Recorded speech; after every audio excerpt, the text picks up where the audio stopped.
Hello दोस्तों, नमस्कार। मेरा नाम है हबी और आप सुन रहे हैं डरावनी कहानी। दोस्तों, आप सभी से विनम्र विनती है कि आप मेरे यूट्यूब चैनल को सब्सक्राइब करें। धन्यवाद। चलिए कहानी की ओर बढ़ते हैं। हिमाचल प्रदेश के कुल्लू कस्बे। डरावनी कहानी। कुल्लू की हरी भरी घाटियां, देवदार के घने जंगल और शांत पहाड़। लेकिन हर खूबसूरती के पीछे कुछ छिपा हुआ भी होता है। एक ऐसी कहानी जो अब लोक कथाओं में बदल चुकी है। रूपा की छाया। कहानी बहुत साल पहले की बात है। कुल्लू की एक छोटी घाटी मालाना के पास का एक गांव, जहां सिर्फ 30 से 35 घर थे। गांव के लोग सीधे साधे थे, देवताओं में विश्वास रखने वाले। हर साल दशहरे में वे रथ यात्रा निकालते और मानते कि बुरी शक्तियां उस दौरान कमजोर हो जाती हैं। लेकिन एक साल रथ यात्रा के पहले ही एक अजीब घटना हुई। गांव की सबसे सुंदर लड़की रूपा अचानक गायब हो गई। रूपा शांत, सौम्य और मंदिर की सेवा में लगी रहने वाली लड़की थी। लोग कहते हैं उसकी आंखों में पहाड़ों की गहराई और मुस्कान में नदी की मिठास थी। उसका विवाह पास के गांव के लड़के करण से तय हुआ था। रूपा के गायब होने के 3 दिन बाद ही गांव के पुराने पेड़, देवदार का पेड़ जो मंदिर के पीछे था, वहां से रात में अजीब सी आवाजें आने लगीं। पहले तो लोग डरे, लेकिन चौथे दिन एक चरवाहे ने बताया कि उसने उस पेड़ के पास एक औरत को सफेद कपड़ों में हवा में तैरते देखा। उसका चेहरा धुंधला था, लेकिन उसकी आवाज वो रूपा की थी। डर का फैलाव। गांव में डर का माहौल फैल गया।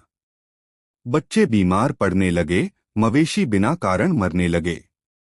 हर अमावस्या को किसी न किसी घर से चीखने की आवाजें आती और दरवाजों पर काले हाथों के निशान मिलते।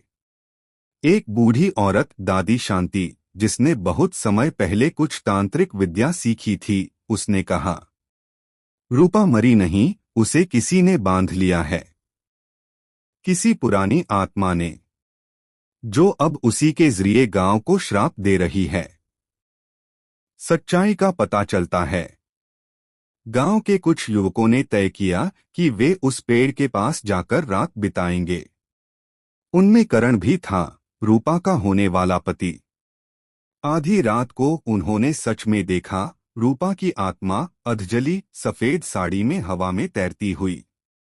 उसकी आंखें काली थीं और वो कह रही थी, मुझे वापस मत बुलाओ, वो जाग जाएगी। तभी अचानक तेज हवा चली, सबके हाथ से दीपक बुझ गए। एक अंधेरा छा गया और करण की चीख सुनाई दी। जब सुबह हुई तो बाकी सब लड़के मिल गए, लेकिन करण गायब था। अंतिम मोड़। लोग कहते हैं करण ने जानबूझकर आत्मा को जगाया ताकि वो रूपा को आजाद कर सके, लेकिन बदले में वो खुद उसकी जगह बांध दिया गया। अब हर साल अमावस्या की रात मंदिर के पीछे देवदार के पेड़ से 2 परछाइयां दिखती हैं, एक लड़की की और एक लड़के की। जो भी उन्हें देखने की कोशिश करता है, उसे सपनों में चीखें सुनाई देती हैं और अगले दिन उसकी आंखें सुर्ख होती हैं, जैसे रात भर जागता रहा हो। डर के मारे आज भी कुल्लू के कुछ बड़े बुजुर्ग कहते हैं, रूपा और करण अब घाटी की रक्षा करते हैं, लेकिन अगर कोई उस पेड़ को काटने की कोशिश करे या उनका नाम रात में ले, तो वो छाया लौट आती है, पूरे गुस्से के साथ। अगर आप कभी कुल्लू जाएं और मंदिर के पीछे एक बड़ा पुराना देवदार का पेड़ दिखे, तो बस रात में वहां न जाएं।